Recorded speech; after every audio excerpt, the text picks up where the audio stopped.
2024년 3회 산업안전 산업기사 필답형 문제 함께 보시겠습니다. 1번 작업장 주변 기계 벽의 배경 반사율. 자, 우리 배경 반사율 얼마인지 확인해 보세요. 80%. 그리고 작업장의 안전 표지판의 반사율. 자, 우리 안전 표지판의 반사율이 이것을 표적 물체 반사율이라고 합니다. 표적 물체 반사율. 자, 이것이 20%일 때 기계 및 벽과 안전 표지판의 대비를 구하시오. 자, 그러면 일단 공식을 한번 봅시다. 대비 공식은 배경 반사율 분의 배경 반사율 빼기 표적 물체 반사율 곱하기 100. 곱하기 100을 하는 이유는 퍼센트를 나타내기 위한 겁니다. 자, 그럼 계산해 볼까요? 자, 우리 배경 반사율 80%, 80. 그리고 배경 반사율 80 빼기 표적 물체 반사율은 20%, 20 곱하기 100 하면, 자, 이게 80분의 60인데 80분의 60은 4분의 3. 4분의 3은 0.75. 0.75에다가 100을 곱하면 75가 되겠습니다. 75%. 이렇게 하면 되겠죠. 자, 그래서 퍼센트는 생겨날 수 있도록 되어 있으니까 75라고 쓰면 되겠습니다. 2번 산업안전보건법령상 중대재해 정의 관련하여 가로안을 채우시오 되어 있죠. 자, 일단 중대재해 정의 규정. 자, 이것은 산업안전보건법에 나와 있어요. 산업안전보건법에 중대재해에 대한 규정이 있고, 그리고 이것을 고용노동부령, 부령으로 위임을 해놨어요. 부령에 위임이 되어 있습니다. 그러면 산업안전보건법 시행규칙, 산업안전보건법 시행규칙에 따르면 사망자가 한 명 이상 발생한 재, 그리고 3개월 이상 요양이 필요한 부상자가 동시에 2명 이상 발생한 재, 그리고 또 부상자 또는 이게 직업성 질병자입니다. 직업성 질병자가 동시에 10명 이상 발생한 재. 자, 중대재해 정의 규정입니다. 사망자 1명 이상, 3개월 이상 요양이 필요한 부상자가 동시에 2명 이상, 또는 부상자 또는 직업성 질병자가 동시에 10명 이상. 자, 그래서 이거 시험에 놓을 거 뻔하죠. 일단 사망자 1명, 3개월, 그리고 부상자 2명, 그리고 부상자 또는 직업성 질병자 10명. 자, 여기서 시험 문제입니다. 그리고 가장 잘 나오는 것은 아무래도 숫자겠죠. 1명, 2명, 10명. 자, 또는 여기 직업성 질병자라는 게 특이한 개념이 있죠. 자, 요거 기억하시면 되겠습니다. 직업성 질병자. 자, 이렇게 해서 풀 수 있습니다. 자, 우리 법적으로 한번 볼까요? 산업안전보건법이 있고 중대재해 정의 규정이 있습니다. 그 고용노동부령으로 정하는 이렇게 돼 있죠. 이 고용노동부령, 이게 뭐냐면 부령이 바로 시행규칙을 말해요. 고용노동부 장관이 만든 시행규칙. 자, 시행규칙에 따르면, 자, 다시 한번 봅시다. 사망자 1명 이상, 3개월 이상 요양이 필요한 부상자가 동시에 2명 이상, 그리고 부상자 또는 직업성 질병자 동시에 10명 이상 발생한 재해를 중대재해라고 해요. 자, 그런데 중대산업재해라는 게 또 있어요. 자, 요거 한번 확인해 보겠습니다. 중대산업재해라는 것은, 자, 이것은 중대재해 처벌 등에 관한 법률에 규정되어 있습니다. 자, 그런데 자, 이거는 시험 범위를 조금 벗어나기 때문에 우리는 중대재해만 기억하시면 되겠습니다. 그 다음에 3번 산업재해가 발생하는 경우 작성하는 산업재해 조사표 중 건설업에만 작성하는 사업장 정보 4가지. 자, 일단 우리는 산업재해 조사표를 한번 확인해 볼까요? 산업재해 조사표를 한번 확인해 보겠습니다. 이렇게 봅니다. 산업재해 조사표, 산업안전법 시행규칙 별지 제30, 이게 30호 서식 이렇게 돼 있죠. 산업재해 조사표. 이 중에서 건설업에만 작성하는 사업장 정보는 요거예요. 여기 보니까 건설업만 작성해서 요 내용이 나와 있죠. 자, 보입니까? 자, 지금 글자가 너무 작아서 안 보이신다 이런 분도 있을 겁니다. 자, 그런 분들 위해서 조금 더 키워봤습니다. 산업재해 조사표에서 사업장 정보. 자, 이게 보니까 건설업만 작성한다는 거 보이죠? 그죠? 자, 발주자, 원수급 사업장명, 원수급 사업장 산재 관리 번호, 그 다음에 공사 종류, 그리고 공사 현장명, 그 다음에 공정률, 공사 금액. 자, 이것이 건설업만 작성하는 겁니다. 자, 그래서 우리 건설업만 작성하는 것은 발주자, 그리고 원수급 사업장명, 원수급 사업장 산재관리번호, 공사의 종류, 공사 현장명, 공정률, 공사 금액. 자, 그러면 다시 문제로 와서 산업재해 조사표 중 건설업에만 작성하는 사업장 정보 하면 저쪽 한번 보세요. 발주자, 공정률, 원수급 사업장명, 공사 현장명 해서 네 가지 보이죠? 자, 이거 고르시면 되겠습니다. 자, 그럼 다시 여기서 건설업만 작성하는 것은 발주자, 원수급 사업장명, 원수급 사업장 산재관리번호, 공사 종류, 공사 현장명, 공정률, 공사 금액이 되겠습니다. 그럼 4번 안전대에 관한 설명 중 해당하는 것을 보기에서 골라 쓰시오에서 자, 5가지 보기가 있습니다. 첫 번째 봅시다. 신체 지지 목적으로 전신에 착용하는 띠 모양의 것입니다. 그리고 상체 등 신체 일부분만 지지하는 것은 제외. 자, 이것이 뭐냐면 안전그네입니다. 두 번째, 벨트 또는 안전그네를 신체에 착용하기 위해서 그 끝에 부착한 금속장치. 금속장치는요, 이거는 버클입니다. 버클. 그 다음에 샘줄과 거리 설비 등 또는 T링과 연결하기 위한 금속 장치. 자, 이것은 훅 및 카라비너를 말한다. 그리고 벨트 또는 안전그네를 구명줄 또는 구조물 등 기타 거리 설비와 연결하기 위한 줄 모양의 부품. 이것이 쨘줄입니다. 쨘줄. 그 다음에 안전그네와 연결하여 추락 발생 시 추락을 억제할 수 있는 자동 잠김 장치가 갖추어져 있고 잼줄이 자동적으로 수축되는 장치를 안전블록이라고 해요. 안전블록. 자, 다시 정리해 봅시다. 신체 지지 목적. 자, 지지란 말은 붙잡는단 말이죠. 신체를 딱 이렇게 붙잡아 매는 거예요. 신체 지지 목적으로 전신에 착용하는 띠 모양의 것이다. 띠. 그네입니다. 그네. 안전그네. 그 다음에 벨트 또는 안전그네를 신체에 착용하기 위해서 그 끝에 부착한 금속장치 버클입니다. 그 다음에 잼줄과 거리 설비 등 또는 D링과 연결하기 위한 금속장치는 훅 및 카라비너.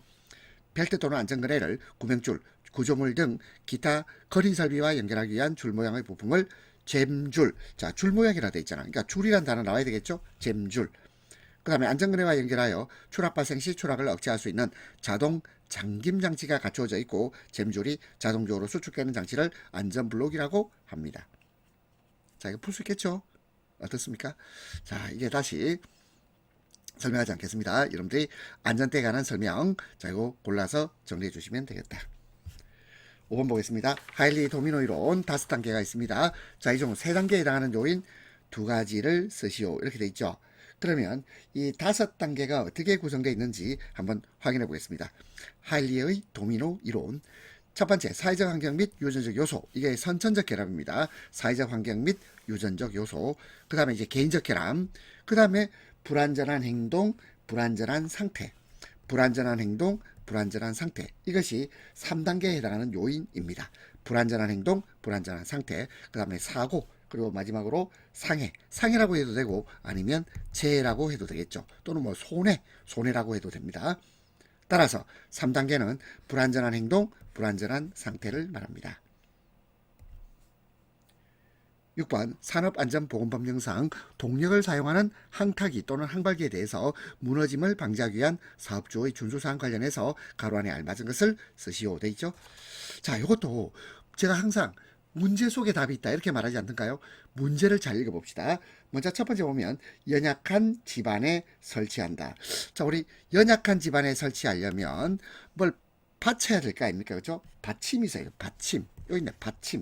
받침이 있어야 됩니다. 그래서 요 1번에 들어갈 말은 받침이란 단어가 들어오게 되어 있습니다. 받침목. 그 다음에 깔판. 연약한 집안에 설치하기 위해서 깔판, 받침목을 사용하겠죠. 그래서 아웃트리거 받침 등 지지 구조물의 침하를 방지하기 위해서 깔판이나 받침목, 깔판, 받침목을 사용할 것. 그 다음에 두 번째, 궤도를요, 이거를 좀 영어로 해볼까요? 레일 아닙니까? 레일. 궤도 또는 차로 이동하는 항타기 또는 항발기에 대해서는 불시에 이동하는 것을 방지하기 위해서 자, 궤도. 자, 레일입니다. 레일. 레일 클램프 및 그리고 고정을 시켜야 돼요. 고정. 고정을 시킨다. 쐐기. 쐐기. 자, 궤도라는 말이 나왔죠. 레일. 궤도, 레일. 레일 클램프. 그리고 고정을 시키기 위해서 쐐기가 필요해요. 쐐기. 그 다음에 세 번째, 상단 부분은 고정하여 안정시키고 하단 부분은 견고한 버팀 말뚝 또는 철골 등으로 고정시킬 것. 자, 그러면 상단 부분이 고정 안정시켜야 되는 것입니다. 뭘까요? 버팀대, 버팀대 또는 버팀줄. 자, 한번 외워봅시다. 사업조의 준수사항입니다. 연약한 집안에 설치하는 경우입니다. 그리고 지지 구조물의 침하를 방지하기 위해서 깔판, 받침목을 사용할 것. 자, 물론 시험 문제는 이게 나올 수 있어요. 아웃트리거 받침. 요게 또 시험에 나올 수도 있습니다. 그 다음에 궤도 또는 차로 이동하는 항탄기, 항발기에 대해서는 불시에 이동하는 것을 방지하기 위해서 자, 궤도, 레일 클램프 등으로 고정하려면 쐐기, 레일 클램프 및 쐐기. 그 다음에 상단 부분은 고정하여 안정시키고 하단 부분은 견고한 버팀. 자, 버팀이라는 단어 있죠. 요 3번에는 버팀대, 버팀줄, 버팀대, 버팀줄, 버팀 말뚝, 철골. 자, 이것도 이렇게 해서 문제가 나올 수 있습니다. 버팀 말뚝 또는 철골 등으로 고정시킬 것. 6번 문제 풀어보시면 되겠다. 자, 7번 보겠습니다. 산업안전보건법상 가스 방폭 구조의 종류 4가지. 자, 가스 방폭 구조. 방폭이란 말은 폭발을 방지한다 이 말이에요. 폭발을 방지해요. 폭발을 하려면 압력이 생기죠. 압력이 생깁니다. 그래서 가스 방폭 구조의 종류는요, 압력이라는 거 2개 하고 2가지, 압력 2가지. 그 다음에 이 가스 방폭 구조는 결국 안전을 위한 거죠. 안전 2가지. 이렇게 저는 외웁니다. 가스 방폭 구조의 종류 4가지는 압력, 안전. 그럼 압력하고 안전하고 2가지씩 있게 되는데 과연 그런지 한번 봅시다. 가스 방폭 구조의 종류는 총 9가지예요. 9가지. 그 9가지를 다 외웠어도 되지만 저는 제가 외울 수 있는 것만 외웁니다. 가스 방폭 구조는 압력 2가지, 안전 2가지. 자, 어떤 거냐면 봅시다. 내압 방폭 구조. 압력 있죠? 압력을 견딘다. 이 내라는 말이 내부적이란 말이 아니고 견딘다 이런 뜻이에요. 내압, 압력. 그 다음에 압력 방폭 구조. 자, 압력 2개 있죠? 자, 그 다음에 안전 2개 있어요. 안전증 방폭 구조. 그 다음에 본질 안전 방폭 구조. 그래서 제가 압력 2개 있고 안전 2개 있다. 이렇게 하면 9가지 중에서 2가지를 외울 수 있습니다. 압력 2가지, 내압, 압력을 견딘다, 내압 방폭 구조, 그 다음에 압력 방폭 구조, 그 다음에 안전 2가지, 안전증 방폭 구조, 본질 안전 방폭 구조 하면 문제 풀 수 있습니다. 자, 나머지를 읽어보세요. 유입 방폭 구조, 비점화 방폭 구조, 몰드 방폭 구조, 충전 방폭 구조, 특수 방폭 구조. 자, 이거 안 해야집니다. 자, 저는 외울 수 있는 거 압력 2개, 그 다음에 안전 2개. 8번 산업안전보건법령상 건물 등의 해체 작업을 하는 경우 사업주는 근로자의 위험을 방지하기 위하여 작업계획서를 작성하고 그 계획에 따라 작업을 하도록 해야 한다. 그 작업계획서에 포함되어야 할 사항 4가지를 써야 됩니다. 근데 단 기타 안전보건에 관련된 사항은 쓰지 마라. 이건 쓰지 마라. 점수 안 준다 이 말이죠. 그러면 건물 해체 작업을 할 때 작업계획서를 작성하는데 이 작업계획서에는 뭐가 포함될까요? 4가지. 이거는요, 해체 4가지입니다. 해체 4가지. 자, 이렇게 외웁니다. 건물 해체 작업을 할 때 작업계획서 해체 4가지. 자, 그러면 해체 4가지 뭔지 한번 볼까요? 보겠습니다. 먼저 해체의 방법 및 해체 순서 도면. 해체 맞죠? 그 다음에 해체물의 처분계획. 해체 작업용 기계기구 등의 작업계획서, 그리고 해체 작업용 황유 등의 사용계획서. 자, 4개 외워봅시다. 해체 방법 및 해체 순서 도면, 해체물의 처분 계획, 해체 작업용 기계기구 등의 작업계획서, 해체 작업용 화학류 등의 사용계획서, 해체 4개. 자, 물론 이번에 가설설비, 방호설비, 환경설비 및 살수 방화설비 등의 방법. 자, 왜 하십니까? 저는 못 외우겠습니다. 자, 못 외우겠기 때문에 이번은 빼고 나머지를 가지고 외울 겁니다. 9번 다음 사업장의 도수율을 구하시오 돼 있죠. 자, 도수율을 구하라 그랬는데 그러면 도수율 구하는 공식은 연 근로시간 알아야 되고 재 건수를 알아야 돼요. 그래서 문제에 이렇게 나와 있는데 제가 이걸 그냥 요약을 했습니다. 재 건수 15건, 연 근로시간은 480만 시간입니다. 그러면 도수율은요. 연 근로시간의 수, 연 근로시간분의 재 건수. 자, 연 근로시간이 이렇게 하면 안 되죠. 지금 하나가 빠졌어요. 큰일 날 뻔했네요. 자, 다시 한번 보겠습니다. 자, 뭐가 빠졌냐면, 자, 사업장의 도수율은 연 근로시간분의 재 건수 곱하기 10의 6승. 자, 10의 6승이란 말은 동그라미가 6개 있다 이 말이에요. 자, 10에서 이 0이 동그라미가 6개 있어요. 그러면 10의 6승은 하나, 둘, 셋, 넷, 다섯, 여섯 이 말이죠. 10의 6승. 그러면 연 근로시간은 480만 분의 재 건수는 15건 곱하기 10의 6승. 자, 요걸 이제 정리해야 됩니다. 자, 정리하면 자, 나중에 계산기 한번 두드려 보세요. 3.125인데 요거는 약 3.13. 보통의 경우 소수점 두째 짜리까지 계산해서 요거는 이제 반올림한 거죠. 반올림해서 3.13 이렇게 하시면 되겠습니다. 10번 산업안전보건법령상 안전인증 대상기계 등에 속하는 항목 중 방호장치, 이 방호장치에 속하는 항목 5가지를 쓰시오 돼 있죠. 자, 이거 5개 외워야 됩니다. 자, 근데 단 추락, 낙하 및 붕괴 등의 위험 방지 및 보호에 필요한 가설기자재, 그리고 충돌, 협착 등의 위험 방지에 필요한 산업용 로봇 방호장치는 쓰지 마라. 써도 점수 안 준다 이 말이에요. 쓰지 마라. 제외. 자, 그러면 일단 우리는 방호장치 5가지를 써야 돼요. 방호장치에 속하는 항목 5가지. 그러면 일단 방호장치 하나 오겠네요. 자, 이 5가지에 방호장치가 옵니다. 방호장치 한 개 있고, 그 다음 또 뭐가 나오냐면 방지장치가 있어요. 방지장치가 나옵니다. 그 다음에 압력방출용이 이게 3가지가 있어요. 자, 저는 이렇게 외웠습니다. 자, 다시 안전인증 대상기계 등에 속하는 항목 중 방호장치에 속하는 항목 5가지. 방호장치를 쓸 거야. 그럼 방호장치 하나 놔야 되죠. 방호장치 놔야 됩니다. 그 다음에 방호랑 음가가 비슷한 방지장치도 하나 있어요. 그 다음에 압력방출용, 요게 3가지가 있습니다. 그래서 우리는 5가지를 좀 외워서 쓸 수 있겠는데 한번 봅시다. 먼저 첫 번째, 프레스 및 전단기 방호장치. 그 다음에 방지장치는 온다 그랬죠. 양중기용 과부하 방지장치. 양중기용이란 말은 무거운 물건을 드는 기계 뭐 이런 말이죠. 양중기용 과부하 방지장치. 그 다음에 압력방출용이 3개 있다. 압력방출용 보입니까? 3개 있죠. 보일러 압력방출용 안전밸브, 압력용기 압력방출용 안전밸브, 압력용기 압력방출용 파열판. 이렇게 해서 우리는 5개를 구할 수 있습니다. 방호장치, 방지장치, 그리고 압력방출용 3가지. 자, 나머지 한번 읽어볼까요? 전련용 방호 및 활선작업용 기구, 방폭구조, 전기기계, 기구 및 부품. 자, 저는 잘 못 외우겠습니다.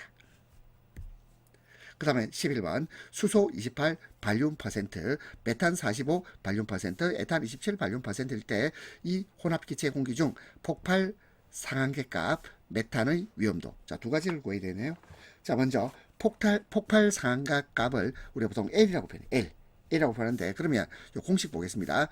폭발 상한계 값 L을 구할 텐데 L분의, 그리고 지금 28, 45, 27을 다 더하면 이게 100이 나옵니다. 28, 45, 27 이거 다 더한 값.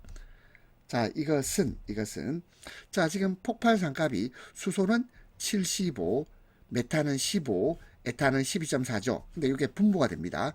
75분의, 그리고 공기 중에 28 있죠. 28 더하기 메탄은 15분의 45가 있네요. 그리고 에탄은 12.4, 폭발 상한값이 12.4인데 에탄은 27이 있습니다. 자, 요거 이제 정리하면 돼요. 자, 이거 정리하면 어떻게 정리를 하면 될까요? 일단 요걸부터 구해야 되겠죠? 요걸 다 구합니다. 요걸 다 구해가지고, 그래서 자, L분의 100은 하고 이거 더한 값을 요게 넣습니다. 자, 그러고 나서 어떻게 하면 되죠? 얘랑 자리 바꾸면 되죠. 그렇죠? 자, 제가 편의상 이렇게 놓은 값을 요렇다고 보겠습니다. 여기 나왔어요. 놓으면 L하고 세모를 자리 바꾸면 그러면 L은 세모분의 100 이렇게 해서 계산을 하면 18점, 뭐 대략 18.02가 나옵니다. 18.02. 자, 이런 계산기를 해주세요. 자, 다시 폭발 상한계값 L입니다. L. 그러면 공식은 L분의 28, 45, 27을 다 더해줘요. 그리고 폭발 상한값이 분모가 되고, 그리고 공기 중에 있는 요 수소 28, 그리고 메탄이 15, 그리고 에탄은 27 해서 다 더한 값을 자 세모라고 했을 때 L하고 세모를 자리를 바꿔주면 된다. 그래서 L은 세모분의 100 해서 18.02가 나오겠습니다. 자, 그 다음에 메탄의 위험도. 자, 메탄의 위험도 구하는 공식은 자, 위험도는 폭발 한값분의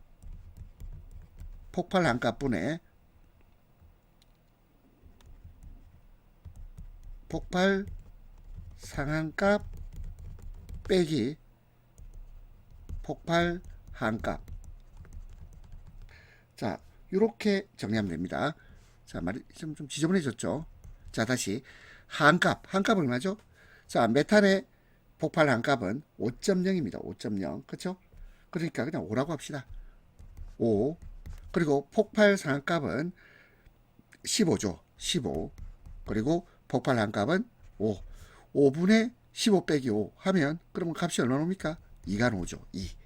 그래서 자, 메탄의 위험도는 2가 되겠네요. 아, 좀 계산이 좀 복잡하죠. 복잡해서 이건 전자계산기 도움을 좀 빌려야 될 것 같습니다. 수소 28, 메탄 45, 에탄 27, 폭발 상한계값 이걸 L이라고 했을 때 L분의 28, 45, 27을 더한 값은 자, 상한값이 75에 28, 15에 45, 12.4에 27. 자, 싹 다 더해줍니다. 그 대중값이 나왔고, 야, 이거하고 L을 자리를 바꾸면 되겠죠? L은 세모분의 100 해서 계산하면 되고, 위험도, 메탄 위험도는 한값분의 상한값 빼기 한값 해서 답은 2가 되겠습니다.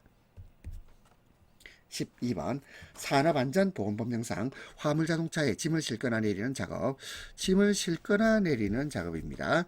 가로 안에 알맞은 말을 이제 내어봅시다. 사업주는 땡땡으로부터 짐 윗면까지 높이가 몇 미터 이상인 화물자동차에 짐을 싣는 작업 또는 내리는 작업을 하는 경우에는 근로자의 추가 위험을 방지하기 위해서 해당 작업에 종사하는 근로자가 바닥 그리고 윗면. 자, 그럼 여기 뭐가 들을까요? 바닥이 들어가면 되겠죠? 바닥으로부터 짐 윗면까지 높이 몇 미터. 자, 우리 바닥과 적재함의 짐 윗면간을 안전하게 오르내리기 위한 설비를 설치해야 된다. 사업주는 설치해야 됩니다. 자, 근데 우리가 이 높이는요, 지금 2024년, 자, 작년 기준 한국 남자 평균 키가 175cm입니다. 그리고 이 한국 남자 평균 키에서 팔을 쭉 뻗으면 기본적으로 한 2m가 조금 넘겠지. 2m 정도 될 거예요. 그래서 사업주는 바닥으로부터 짐 윗면까지 높이가 2m 이상인 화물 자동차에 짐을 싣는 작업 또는 내리는 작업을 하는 경우에는 자, 안전하게 오르내리기 위한 설비를 설치해야 됩니다. 바닥으로부터 짐 윗면까지 높이가 2m 이상입니다. 13번 산업안전보건법령상 다음 설명에 해당하는 안전보건표지의 명칭을 쓰시오. 자, 이것도 문제 속에 답이 있습니다. 자, 먼저 엘리베이터 등에 타거는 것이나 어떤 장소에 올라가는 것을 금지한다. 금지라는 단어 나왔죠? 금지겠죠. 금지한다. 근데 탄다. 어디에 올라타는 걸 뭐라 그러죠? 탑승. 버스에 탑승. 이런 말 쓰죠? 탑승 금지입니다. 탑승 금지. 그 다음에 정리정돈 상태의 물체나 움직여서는 안 된다. 이동해서는 안 돼. 이동 금지 물체입니다. 물체. 그렇죠? 그래서 물체 이동 금지입니다. 정리정돈의 상태의 물체나 움직여서는 안 될 이동금지, 움직여서는 안 될 물체를 보존하기 위해서 필요한 장소, 물체 이동금지. 이렇게 하면 명칭을 쓸 수 있겠습니다. 타는 것 금지, 올라가는 것 금지, 탑승 금지. 정리정돈 상태, 물체, 움직여서는 안 될 물체, 움직여서는 안 된다, 이동 금지, 물체 이동 금지. 자, 고생하셨습니다.